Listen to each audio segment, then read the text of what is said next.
Saludos cordiales, gracias Ecuador por estar con nosotros. Bienvenidos al programa Hora 25. Las horas que vive el Ecuador son de profunda consternación. Nuestro país está de luto. Las interpretaciones, opiniones y reflexiones sobre lo que está ocurriendo son tantas como pobladores tiene el Ecuador. Eso se produce porque nos duele la patria.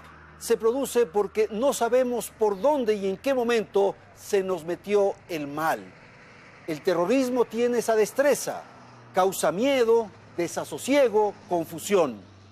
El narcotráfico, la guerrilla, el crimen organizado y el terrorismo son lacras perversas. Sus actores están ocultos, actúan en la sombra, provocan destrucción y muerte a seres inocentes. Este es el caso de las 7 víctimas que son producto del terror. 3 periodistas y 4 militares, sin duda, es consecuencia de lo que acabamos de señalar. Nuestra solidaridad al Ecuador en su conjunto y un abrazo enorme de pesar desde esta tribuna para hacer un llamado que permita enfrentar en una sola bandera o con una sola bandera el mal que hoy pretende someternos. Nuestros invitados esta noche aquí en el estudio son los siguientes. Agradezco la participación de César Navas, ministro del Interior. Nos acompaña también Paco Moncayo, ex jefe del Comando Conjunto de las Fuerzas Armadas.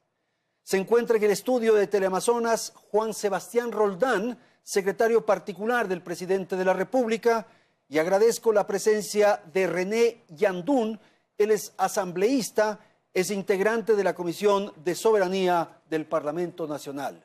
Natalie, buenas noches. Buenas noches, Andrés, amigos televidentes. La reanudación de las operaciones militares, luego de confirmarse el asesinato del equipo periodístico del Comercio, han permitido la captura de 9 personas, quienes serían los responsables de los atentados con explosivos en Esmeraldas, así como familiares y personal de seguridad en Mataje, de Walter Artizala, alias Guacho, de no más de 35 años de edad, líder del grupo narcoterrorista que opera con entre 70 y 80 hombres en los límites de Nariño y la provincia costera de Esmeraldas, puntos estratégicos en la ruta del Pacífico para transportar cocaína a Estados Unidos.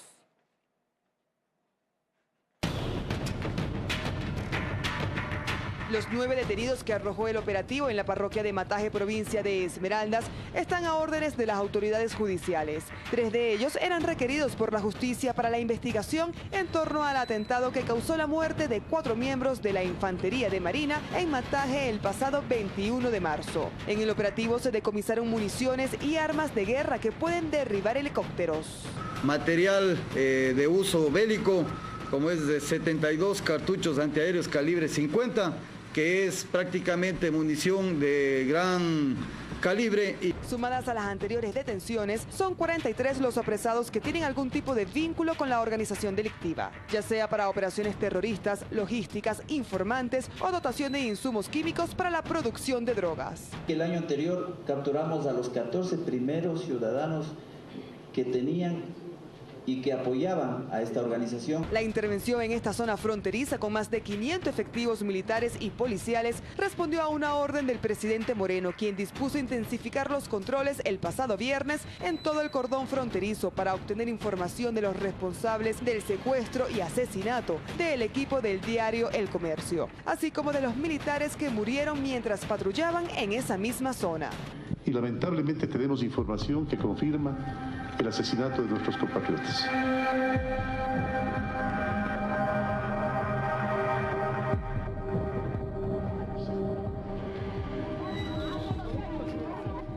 Moreno anunció con profundo pesar que el gobierno hizo todo lo posible para liberar al equipo periodístico, pero que los disidentes de la FARC nunca tuvieron la intención de entregarlos sanos y salvos.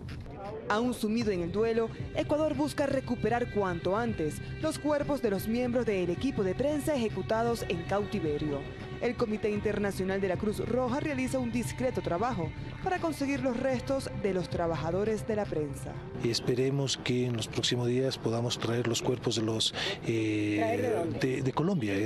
Como ustedes han visto, los diferentes comunicados dicen que serán entregados por Tumaco. Asimismo, por disposición del presidente Juan Manuel Santos, los altos mandos militar y policial de Colombia llegaron al país y se reunieron con Moreno para coordinar acciones conjuntas para enfrentar al terrorismo en la frontera colombo-ecuatoriana. La recompensa por información para capturar a alias Guacho subió a $230.000 tras la cita.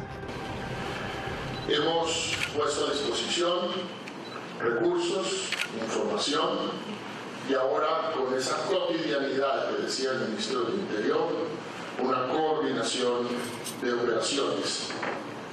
Del lado colombiano, también a las 11 de la mañana de hoy, lanzamos operaciones desde Tumaco y Cali, y así mantendremos ese despliegue coordinadamente con Ecuador. El jueves pasado, medios colombianos ya habían informado sobre la supuesta muerte de los comunicadores y se difundieron sus fotografías en redes sociales.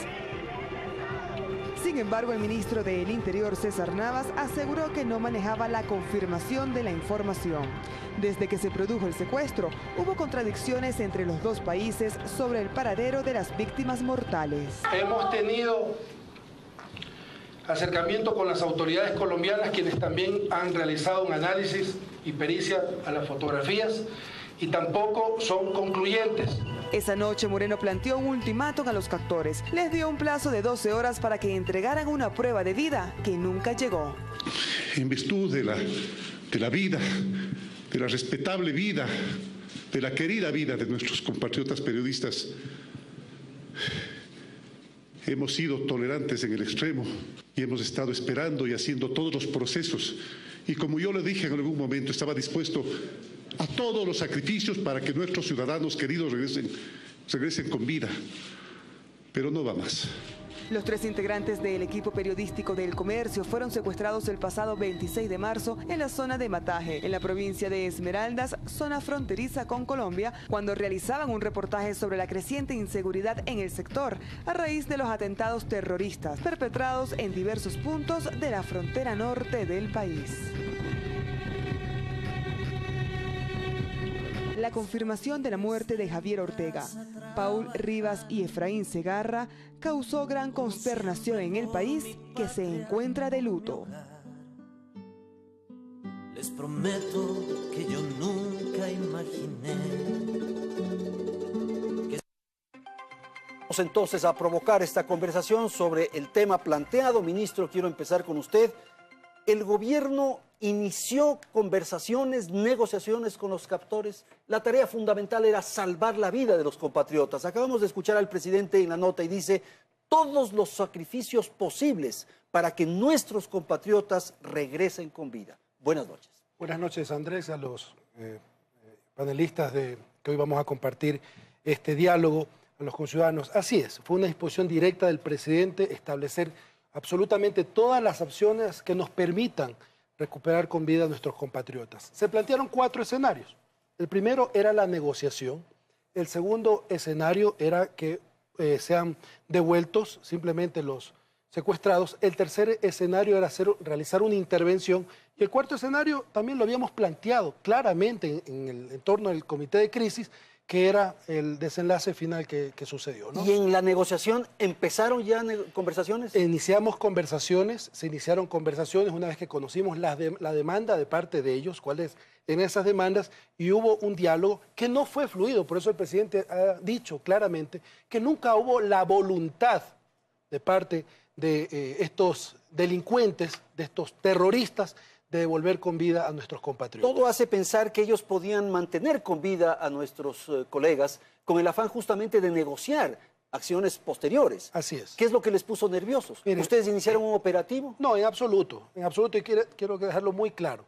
A partir del día 26 que se conoce el secuestro, se crea el comité de crisis, y en este comité que participaba el Ministerio de Defensa, el jefe del Comando Conjunto, el Ministerio del Interior, el Comandante General de la Policía, Fiscalía General del Estado, el Defensor del Pueblo, los familiares y un representante de los medios de comunicación, una de las primeras acciones que se toma es suspender todas las operaciones que comprometan la integridad física de nuestros compatriotas. ¿Y usted tiene una hipótesis de por qué es que los ultimaron a los periodistas? Mire, yo reitero, nunca hubo la voluntad, quisieron ganar o tiempo o tratar de, con estas acciones, amedrentar a nuestro país o con estas acciones de terrorismo. Recordemos que han existido algunas acciones, pero sin duda esta, así como el fallecimiento de nuestros 4 valientes miembros de la Infantería de Marina, provocan en la sociedad, en la comunidad, una conmoción, ¿no? Y es lo que a veces buscan estos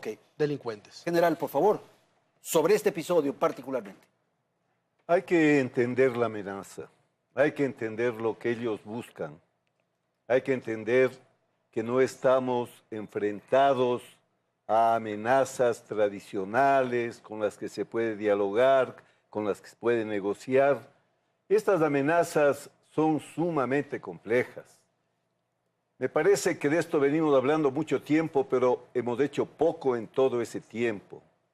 El crimen organizado trabaja en unas redes complejísimas, con nodos de conducción, de logística, con expertos en guerra cibernética. Son maestros en manejar operaciones psicológicas. Tienen más dinero que los estados. Entonces, luchar en contra de este tipo de amenazas es difícil, es complejo. Negociar en este caso. ¿Cuál habría sido el fin, el objeto para ellos de negociar? ¿Y por qué haber asesinado a estos 3 ecuatorianos? El terrorismo es eso. El terrorismo no se limita a matar 3 personas. Acuérdense de Achilles Lauro, acuérdense de Estocolmo. No era que iban a matar a unos deportistas, atletas. El objeto de ellos es hacerse conocer, demostrar poder, aterrorizar a la gente, generar miedo, generar desconfianza entre la gente y el gobierno, generar desconfianza en las Fuerzas Armadas. Es decirles, vean, no están defendidos, vean, podemos tomarles 3 periodistas, matarles y no pasa nada.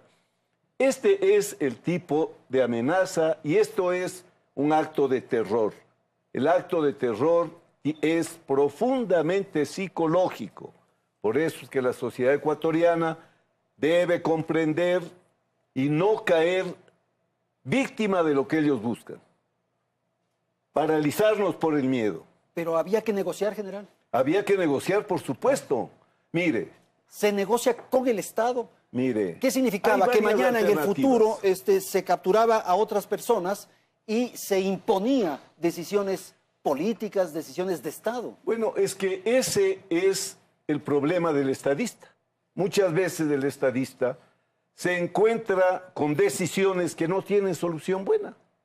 Entonces, esto yo enseño en liderazgo, cuando ambas decisiones son malas. Negociar es malo, no negociar es malo. ¿Qué es lo que debe inspirar la decisión? Los valores, los principios. El Estado sirve para defender la vida, para proteger a la gente. Entonces, moralmente, había que defender la vida de estas personas. Esa era la primera tarea. A mi juicio. General Yandún, por favor. Bueno, yo considero, buenas noches, sí. panelistas, y un sentido de pesar a todos los familiares de los 7 hermanos ecuatorianos fallecidos. La negociación. Yo partí y lo había anunciado por los medios, indicando que el canje, que era uno de los pedidos, era posible, era factible. Pero llegar a una negociación con un grupo subversivo, mínimo, ínfimo, que está fuera de la ley de Colombia, eso no era posible con una política de Estado que es del Ecuador. Eso no era negociable. Por lo tanto, yo pedía más bien que haya la intervención diplomática de parte del Ecuador y la intervención de las Fuerzas Armadas colombianas para que puedan cumplir con todos los acuerdos, con todos los convenios que están vigentes y que simplemente el gobierno actual puso a un lado, se ni siquiera le dio la más mínima importancia a lo que estaba... ¿A qué no le dio la más mínima importancia? A lo que estaba sucediendo en Esmeraldas. Y tampoco a los secuestrados.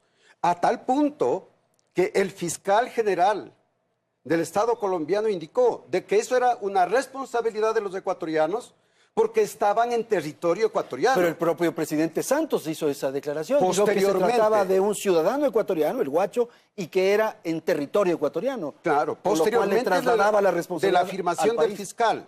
Y luego el presidente, y posteriormente y en estos últimos días, manda a sus ministros para que pueda llegar a un acuerdo y a una negociación para poder recién emplear las Fuerzas Armadas colombianas. Que había una exigencia diplomática, propone usted, plantea usted. Yo diría una exigencia de carácter moral, una exigencia de carácter legal, en concordancia con los acuerdos y convenios, a fin de movilizar las tropas. Allí sí que se cumpla entonces con el yunque y martillo, pero desgraciadamente tomó esa decisión post-mortem, post-conflicto, o sea, demasiadamente tarde. Juan Sebastián Roldán, por favor. Andrés, buenas noches a todos ustedes, buenas noches a los ecuatorianos. Hemos tenido que vivir de los días más tristes que ha vivido el Ecuador en su historia. Enfrentar a los familiares que con muchísimo dolor nos reclamaban como gobierno que pudimos hacer más, nos llevaba a disculparnos de entrada, a no dudar de que si es que nos equivocamos tendríamos que irnos a un lado. Sin embargo, es fundamental que el Ecuador entienda qué es lo que estamos enfrentando hoy día. El enemigo no está aquí. El enemigo ni siquiera es del gobierno colombiano. El enemigo es un problema estructural de la frontera entre Ecuador y Colombia que responde a el tráfico de drogas que es enormemente lucrativo y que está produciéndose en Colombia y que estaba saliendo por el Ecuador. Es a ese enemigo al que tenemos que enfrentar. Es a un enemigo que no tiene códigos, que no tiene valores, que secuestró a tres compañeros ecuatorianos y los mató por la espalda. Es a ese enemigo al que el gobierno ecuatoriano le va a enfrentar y le va a dar caza. Y a ese enemigo al que no le va a dar tregua hasta que abandone nuestro país. Yo, de la mano de lo que planteaba hace un momento el general Yandún, el gobierno ecuatoriano todo el tiempo exigió a Colombia, no conminó, no pidió, exigió a Colombia que ocupe su lugar en la frontera, porque el lugar de la frontera de Colombia hacia el Ecuador está abandonado. Y nosotros estamos viviendo las consecuencias de una guerra inconclusa en Colombia. Por eso los ministros de Colombia están en el Ecuador, porque el presidente Moreno exigió al presidente Santos que venga el ministro de Defensa. Colombia nunca movilizó sin dar cumplimiento a los convenios que están firmados desde 1981, desde el 2008, el 2014 y actualmente en enero. En torno a la lucha en contra del narcotráfico, el presidente Moreno ha señalado que el anterior régimen, el anterior gobierno, el de Rafael Correa, fue permisivo con el narcotráfico. ¿Cómo podemos luchar contra el narcotráfico si el ministro de Defensa de ese momento se peleaba con las Fuerzas Armadas del Ecuador, pues?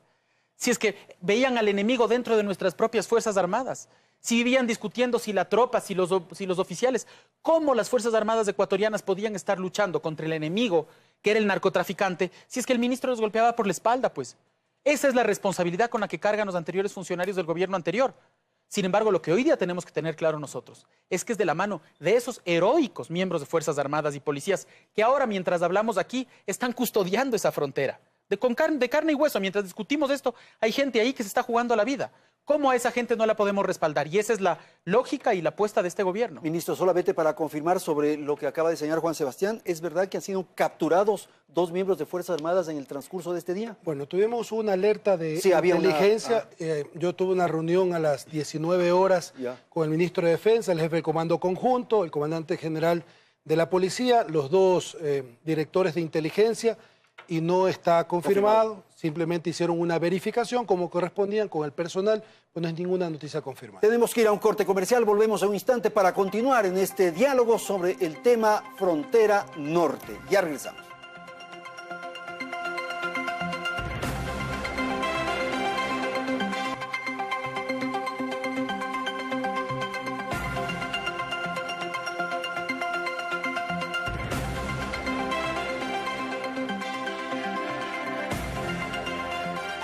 Efectivos militares de Colombia y Ecuador están a la casa del jefe del grupo narcoterrorista que mató en cautiverio a los 3 integrantes del equipo de prensa del comercio, cuyos cuerpos no han sido recuperados hasta esta hora.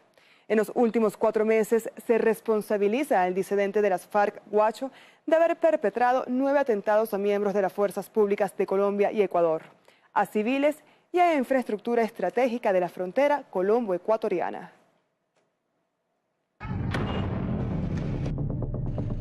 El pasado 27 de enero comenzó la ola de atentados por parte del grupo narcoterrorista liderado por alias Guacho, cuando estalló un coche bomba que se encontraba estacionado en la sede del Comando Policial de San Lorenzo, Esmeraldas. En ese hecho no hubo víctimas mortales, sin embargo, dejó 28 personas heridas y 37 viviendas afectadas. Amatol fue el explosivo casero utilizado en este atentado.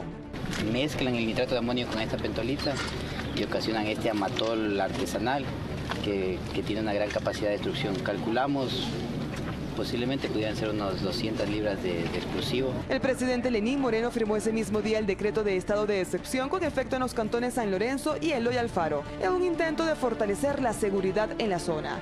Sin embargo, a 2 días del primer acto terrorista empezaron a registrarse otros, aunque en menor escala. Obviamente muy asustados por todo lo que ha pasado, pues y sigue sucediendo. El 17 de marzo otra detonación fue registrada cerca de un retén naval de la Armada del Ecuador en la localidad de Borbón, en el cantón Eloy Alfaro. El hecho no registró víctimas mortales ni heridos de gravedad, pero hubo daños materiales de infraestructura. El atentado ocurrió mientras se realizaba un operativo denominado Libertador en varias localidades de las provincias de Esmeraldas y Guayas. Con el allanamiento de 20 inmuebles, el objetivo de estos allanamientos era precisamente encontrar elementos de convicción respecto de armas de fuego, documentos y materiales explosivos que estarían siendo utilizados por parte de esta red de crimen organizado. Se ha procedido a detener a 5 ciudadanos. Después del atentado en Borbón, el 18 de marzo se produjeron 2 incidentes en el cantón San Lorenzo. El primero ocurrió en la localidad de El Pan, cerca de la frontera colombo-ecuatoriana, en donde efectivos militares ecuatorianos que patrullaban la zona recibieron disparos provenientes de algunas viviendas. 2 militares resultaron levemente heridos. Ese mismo día se registró una detonación de un explosivo de fabricación casera en un patrullero perteneciente a la UPC Alto Tambo, San Lorenzo. Es delincuencia organizada que está siendo afectada, muy afectada, estrangulada económicamente en este momento con la incautación de drogas, incautación de precursores químicos, con la detención de parte de su organización. El 20 de marzo estos atentados arrojaron las primeras víctimas fatales. La explosión de una bomba ubicada a un costado de la carretera San Lorenzo-Mataje provocó la muerte de 4 infantes de la Marina y dejó una decena de heridos. En el momento que nuestros militares estaban patrullando, fueron atacados por personal civil que estaba defendiendo, protegiendo plantaciones de coca. La crisis se agravó hace menos de un mes cuando el 26 de marzo el equipo integrado por el periodista Javier Ortega, el fotógrafo Paul Rivas y el conductor Efraín Segarra fueron secuestrados por este grupo disidente de las FARC liderado por alias Guacho. Este narcoguerrillero es ecuatoriano. Su nombre real es identificado por inteligencia militar como Walter Ariaza Bernaza. Tras apartarse del acuerdo de paz entre Colombia y las FARC en el 2016, se mueve entre ambos países por un área selvática que sirve de ruta para el tráfico de drogas. Asimismo, Guacho podría generar rentas semanales de $25 millones por la droga, según dijo el año pasado el fiscal colombiano Néstor Martínez. Estuve en el movimiento por 10 años, en el movimiento guerrilleros de las FARC, sí. Tuve un rango de comandante de guerrilla. Nosotros no nos acogemos al proceso de paz. No era porque no estuviéramos de acuerdo, sino que hubo una desigualdad en los guerrilleros medios, ¿sí? y la tropa. Tristemente, el pasado viernes el gobierno nacional confirmó la muerte de los 3 profesionales de la comunicación. 10 días antes de este siniestro hecho, se registró la detonación en una zona cercana al puente en la parroquia Viche, cantón Quinindé, de la provincia de Esmeraldas. Bien, vamos a ir a la segunda parte del programa. Ministro, hemos perdido soberanía en una franja limítrofe entre Ecuador y Colombia. En absoluto. Tenemos presencia plena. Totalmente. Yo quiero demostrar, no sé si puedan pinchar esta foto. En esta cámara de. ¿Cuál de acá? Bueno, aquí tenemos las dos realidades. Esta parte es Ecuador con cultivos de palma y acá tienes Colombia con cultivos de coca y tienes el río Mataje. Esa es la realidad de la frontera. Pasando el río hay sembríos de coca. Ecuador tiene presencia física permanente como Estado y control. Lo conversábamos en el espacio de los comerciales. Nuestros militares, nuestros policías patrullan Mataje, El Pan, son poblaciones que están en el límite político internacional. No ha perdido soberanía, sino que es una zona compleja, sin duda alguna es un teatro de operaciones complejo. La condición geográfica de esta zona de operaciones es compleja. ¿Por qué se agravan un poco las cosas o por qué tenemos estas vivencias actualmente?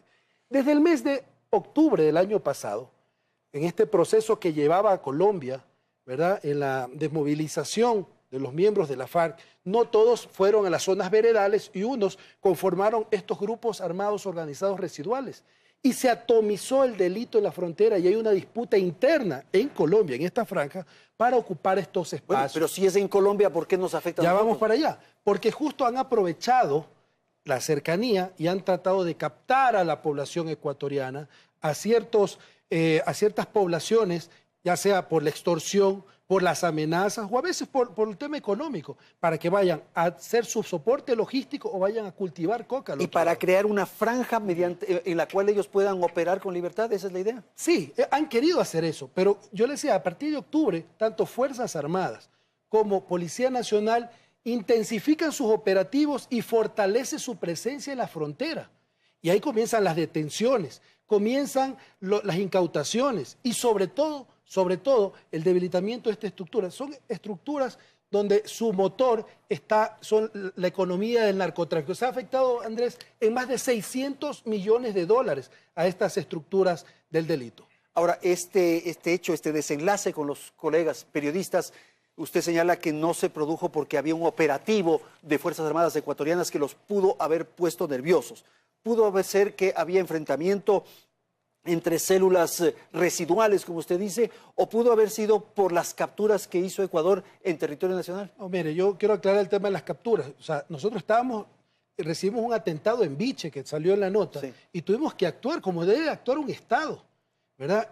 Por eso el tema de la negociación para la liberación y el canje estaba corriendo en paralelo, pero hubo una detonación, un acto de terrorismo que quería afectar una infraestructura del Estado y fueron capturados 9 personas, entre ellos los que pusieron los explosivos. ¿Y eso cree usted que puede haber sido el detonante para esta definición? En absoluto, porque mantuvimos todavía un par de comunicaciones y se le mandó en ese momento a Guacho, a estas personas, un video donde uno de los privados de libertad que iba a ser canjeado le dice todo el proceso que había realizado el Estado ecuatoriano en su conjunto para agilitar el proceso de darle su sentencia y ver si era posible un indulto. Coincido ahí totalmente con el señor general Moncayo, viendo el fin último que tiene que tener el gobernante, ¿verdad? Que es gobernar para los fines sublimes, ¿no? En este caso, la libertad de estas personas. Y la vida, sobre todo eso. Juan Sebastián, hay quienes señalan que el gobierno ha permitido o ha conducido a esta posibilidad de exacerbar la relación y la situación en la frontera. Y esto se produce por ejemplo, estos acuerdos de operaciones conjuntas entre Colombia y Ecuador, que parecería fue un error. Debieron haber sido operaciones combinadas. El Ecuador es sede de negociaciones con el ELN, elemento adicional. Creo que hay que separar las cosas. Lo primero es que el gobierno en estas circunstancias tuvo el criterio, la convicción y el presidente Moreno le dio la orden a su gabinete de que el tema que nosotros debíamos proteger era la vida de las 3 personas, en primer lugar. Luego puede haber gente que hoy día se pregunta en su casa, ¿pero por qué nos metemos en la frontera? ¿Por qué no dejamos que pasen? Y la respuesta es sencilla, por 2 razones. Uno, porque esa droga se queda en el Ecuador, pues. Porque esa droga se queda en las escuelas de nuestros niños y nuestros jóvenes, en primer lugar. Y en segundo lugar, porque quitarle la vista a la responsabilidad de parar el narcotráfico sería una irresponsabilidad tamaña. ¿Cómo nosotros podemos decir que estamos cuidando nuestro territorio si campean por el norte gente que está llevando droga, pues? El Ecuador tiene la firme convicción y el gobierno nacional la firme convicción de luchar contra todos aquellos que están intentando dejar drogas en las escuelas de nuestros niños. Y solo se puede lograr si combates el tema estructural, que es de dónde está saliendo la droga. Si es que pasan decenas de toneladas, centenas de toneladas por el norte del Ecuador, es natural que se queden algunas en el país. ¿Y por qué usted tiene una tesis o una hipótesis de por qué durante los 10 años de Correa no se registraron estos atentados? Yo creo que lo que queda claro es que cuando comenzamos a generar un control fuerte, la cosa comenzó a moverse. Y es natural para cualquier persona, es lógica pura. Si es que habría habido los mismos controles antes, habrían tenido este problema anteriormente. Y también la desmovilización de las FARC y el fin del conflicto en Colombia ha llevado a que nosotros tengamos consecuencias. Nosotros vamos a enfrentar esas consecuencias con la fuerza del Estado y lo que sí le garantizo, Andrés, y esto es fundamental también, hacemos eso porque tenemos que brindar la tranquilidad y la paz a las familias del país de que hay un gobierno y un Estado que va a lograr vencer este grave problema. Una de las exigencias de los captores era justamente el tema de las operaciones conjuntas entre Colombia y Ecuador. Y eso habla bien de que el gobierno está haciendo su trabajo, porque si el gobierno no haría ese trabajo, no exigirían que paremos. Quizás no era ese el mejor mecanismo, eran operaciones combinadas. Es que estábamos haciendo operaciones combinadas, las operaciones conjuntas no existen. No hay operaciones conjuntas. A ver. Pero si eso es lo que reclaman los captores. Pero ellos no tienen el conocimiento, ¿no? Colombia tiene una realidad, tiene una guerra interna, no ha terminado de negociar todavía con el ELN. El problema de Colombia es uno, el problema del Ecuador es otro. Siempre el Ecuador nos negamos a ser parte de ese problema. ¿Por qué comprarnos una guerra que no es nuestra? Y que además tiene antecedentes históricos que no son los nuestros. Nosotros tuvimos reforma agraria en los años 60, reforma laboral en el 37.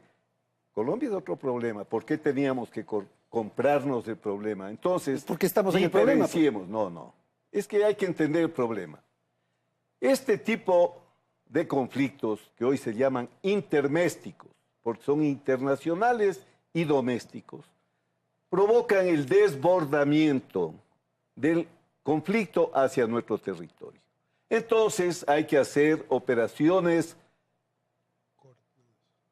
de cooperación, de seguridad cooperativa, tienen que trabajar muy vinculados, militares, policías, fiscales, autoridades ecuatorianas y colombianas. General, 50 años ha tenido ese problema Colombia y no hemos tenido... no me deje explicarle cuál es la diferencia de lo que dicen y que eso sí sería grave.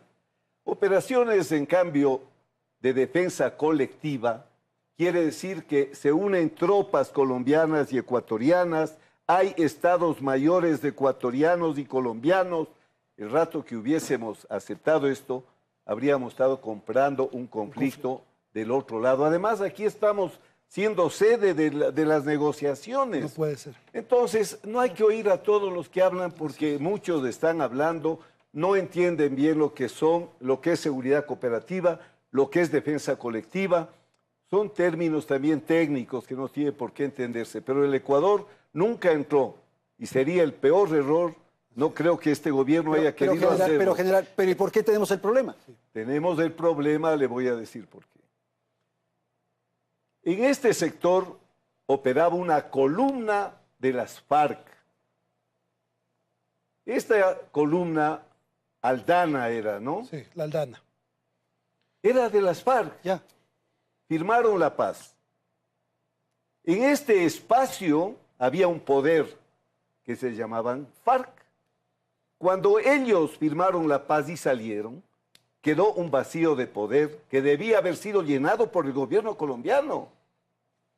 Al no pasar eso, entonces asoman estos grupos disidentes a ocupar el espacio de las FARC. Por eso el presidente se llama FARC. Pero general, eso es siempre en territorio colombiano.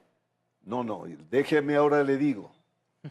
Si usted tiene Tumaco con la mayor producción, el 36% de la producción de coca se da en el área pacífica de nuestra vecindad con Colombia. Departamento de Nariño, todo el departamento. Todo el departamento de Nariño y especialmente Tumaco. Esa coca tiene que salir y no hay duda que geoestratégicamente el corredor perfecto para sacar esa coca va por nuestro territorio. Entonces, usted tenía un statu quo, sigan nomás, no iba a haber violencia. El narco nunca... ¿Y eso ocurría en el pasado? Pero por supuesto que sucedía eso, por obvias razones. Mire, el 2016 hubo el informe de la UNODC, de la Oficina de las Naciones Unidas para el Control del Narcotráfico. Estaba clarísimo que se estaba enfocando el centro de gravedad del problema a Nariño y de Nariño a Tumaco, y que eso iba a desbordarse hacia el Ecuador. El 2016, el Departamento de Estado de los Estados Unidos hizo un informe, pero clarísimo. Pero entonces me está dando la razón, pues, Pero general. entonces, ¿qué pasa? Cuando hizo el informe... Si había tanta información, ¿por qué se produce ahora? Salieron a reclamar el ministro del Interior, que era un informe falso. La función judicial, que era un informe... Ahí está. Todo lo que está pasando se supo, todo lo que está pasando se dijo. Y anteriormente, lo más fácil, negar, son los gringos que están mintiendo y culpándonos de algo. General Yadú, yo considero más bien de que el Ecuador ha sido víctima de los problemas internos de Colombia. Hemos sido demasiadamente humanitarios cuando los desplazados y los refugiados llegaron acá al Ecuador.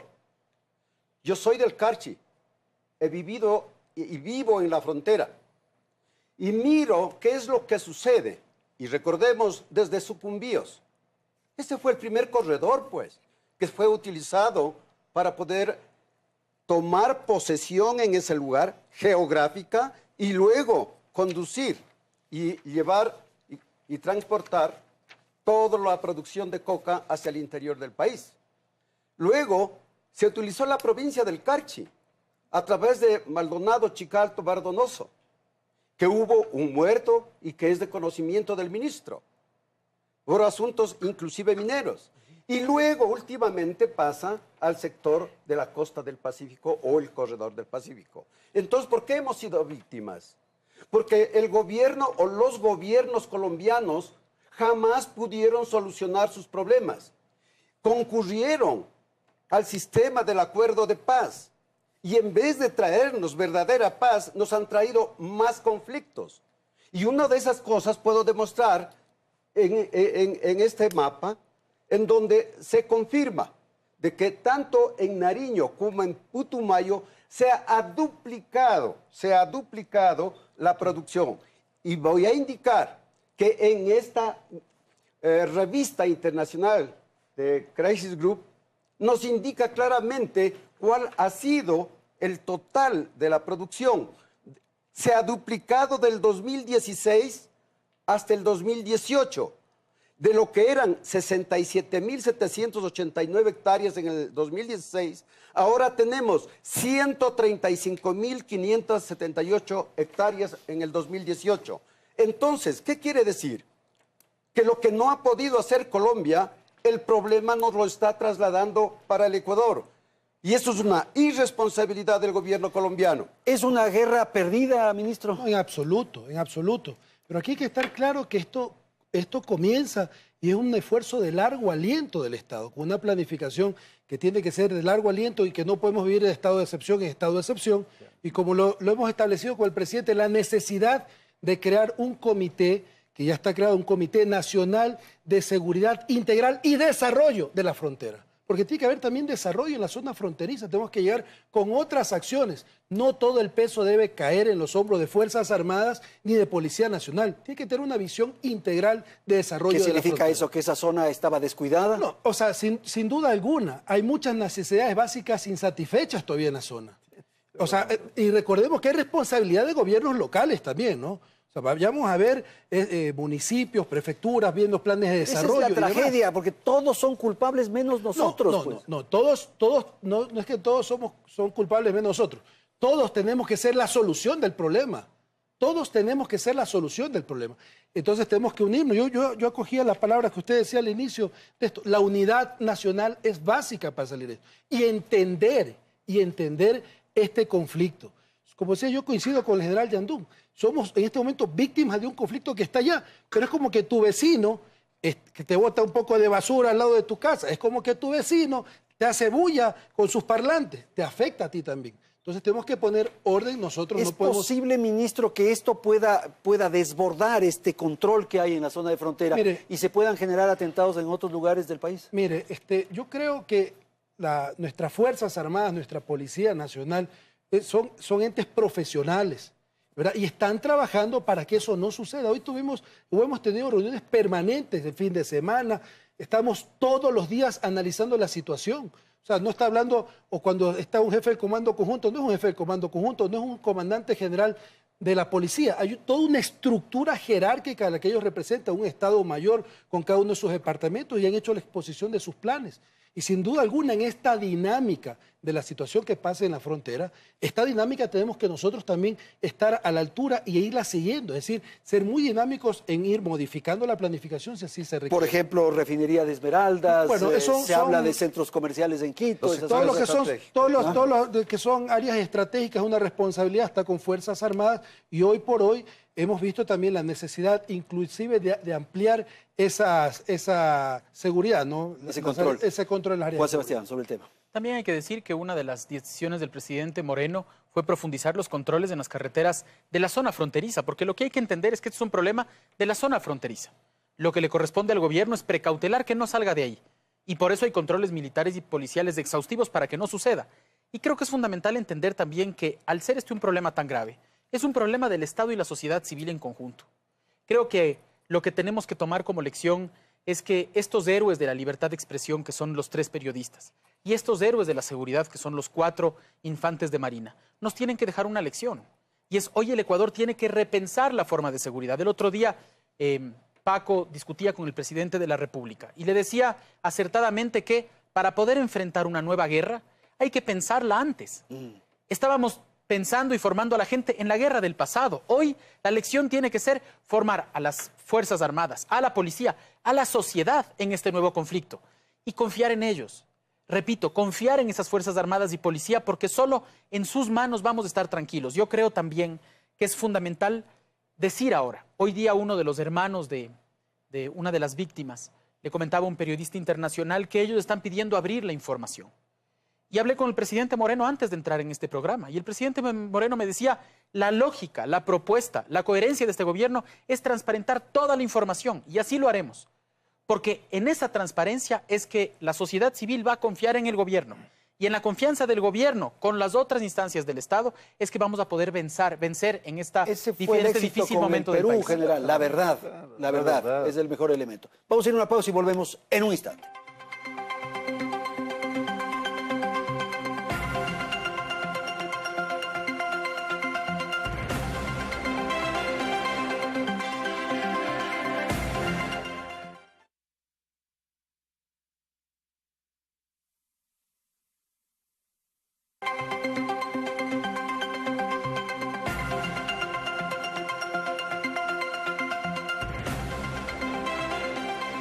Segmento final del programa, ¿qué hacer? ¿Cómo enfrentar? Por favor, general. La verdad es que no vamos a volver al pasado si no es para hacer propuestas. Se desmontó un sistema de seguridad que funcionaba bien. Se creó un sistema que contradice inclusive la propia teoría de las políticas de defensa. Se dice la defensa es no un tema militar, policial, la defensa es un tema del Estado. Sin embargo, cuando se crea el sistema, se crea con 4 ministerios. La seguridad antes era concebida en 4 frentes y estaban todos los ministerios, porque la seguridad no es un tema de un Ministerio de Defensa o de un Ministerio de Relaciones Exteriores. Hay que cambiar el modelo. No digo regresemos al modelo anterior, era un muy buen modelo. Con ese modelo salimos del conflicto del 95 impecablemente. Con ese modelo enfrentamos 3 o 4 crisis nacionales internas sin un derramamiento de sangre. Bueno, hay que revisar el modelo. Es importantísimo. El modelo de seguridad. El modelo de seguridad. Ya. Hay que revisar la doctrina. Yo personalmente creo que estamos rezagados en doctrina. Todavía se enseña, por ejemplo, el principio de la conjuntez. Quiere decir que operan Marina, Aviación y Ejército, eso ya se acabó. Hoy son operaciones interagenciales. en la que están Ejército, Marina, Aviación, Policía, instituciones de derechos humanos, en fin. Así se conforman ahora inclusive los estados mayores. Necesitamos restablecer las relaciones de cooperación, volver a crear la Oficina de Cooperación para la Seguridad con los Estados Unidos. Ellos tienen recursos, dinero, tecnología que no tenemos. Fue un desastre por ideologizar la seguridad y el haberse deshecho de ellos. Tenemos que aprender bastante de Colombia. Ellos ya tienen 50 años peleando, entonces hay colombianos ahora en el Medio Oriente, están, porque como tienen experiencia los contratan. Entonces tenemos que hacer todo esto y hacer algo más importante. Tenemos que entender que esta no es la frontera norte. En el informe del 2016 del Departamento de Estado dice clarísimo, el cártel del Golfo, el cártel de Sinaloa están en el Ecuador, dicen, del puerto de Guayaquil, del puerto de Manta, se conectan hacia Centroamérica transportando drogas. Desde el Ecuador se siguen enviando al Perú y a Colombia precursores. Entonces, esto quiere decir que hay que ver el problema en su totalidad. Verle al guacho, que puede estar muerto mañana, ver la frontera norte es ver un árbol o una pequeña parte del bosque. Tenemos que tener una visión total, un concepto estratégico global de seguridad. Ok, General Yandún, bueno, yo ¿cómo considero enfrentar el tema? César decía que las Fuerzas Armadas están trabajando. Yo me pregunto, ¿en qué condiciones? Yo diría bajo mínimo. Por eso el primer punto que yo considero que se debe tomar en cuenta es el fortalecimiento de Fuerzas Armadas. Si no hace eso, no podemos continuar con el resto de programas que podamos abrir dentro del campo político, económico, social, si es que lo militar no damos cobertura en primer lugar. En segundo lugar, yo creo que tenemos que revisar todos los acuerdos y convenios, no solamente vecinales, porque no se han cumplido, sino también transnacionales, como por ejemplo el de la ONU. Quiero decir también de que tenemos que revisar el tema de la política exterior, que haya coherencia entre la política del presidente de la República, que es la representación del Estado ecuatoriano, con quien la ejerce y la ejecuta. Yo creo también que aquí tenemos que tomar un tema muy importante, la droga. ¿Por dónde se la está conduciendo y por dónde está más bien siendo más atractiva? El 80% está siendo transportado por vía marítima. El 20% entre 10 y 10 vía aérea y vía terrestre. La pregunta es, ¿cómo detener el tráfico de la droga? De narcotraficantes, narcoguerrilleros o narcoterroristas, como querramos llamarlos. Pero no hay medios con que hacerlo. Necesitamos también que haya nuevas leyes. Legalmente, todo el sistema jurídico de Fuerzas Armadas está caduco, obsoleto, porque el señor Correa solo manejaba mediante decretos ejecutivos. Y aquí tenemos nosotros todos los problemas que están por escrito, con soluciones, pero a través de las leyes vigentes no hay cómo hacerle. Y luego también la actualización del ordenamiento jurídico para las Fuerzas Armadas. Juan Sebastián Roldán. Creo que hay 4 puntos con los que cerrar esta discusión. El primero, que no gane el miedo. No se los vamos a permitir. El gobierno nacional va a hacer justicia. El gobierno nacional va a desplegar todos sus esfuerzos, no solamente dentro del Ecuador, sino mañana cuando discutamos con los ministros colombianos. Nosotros vamos a lograr parar este tema y vamos a lograr darle tranquilidad a la gente. Ese es nuestro primer deber. En segundo lugar, quiero aprovechar este espacio para expresar nuestra solidaridad, nuestro acompañamiento con las familias, que son los que hoy, las familias de los 7 héroes de la libertad de expresión y de los héroes de la seguridad, que son los que más duro lo están pasando. Creo que tienen que saber que el Ecuador los acompaña.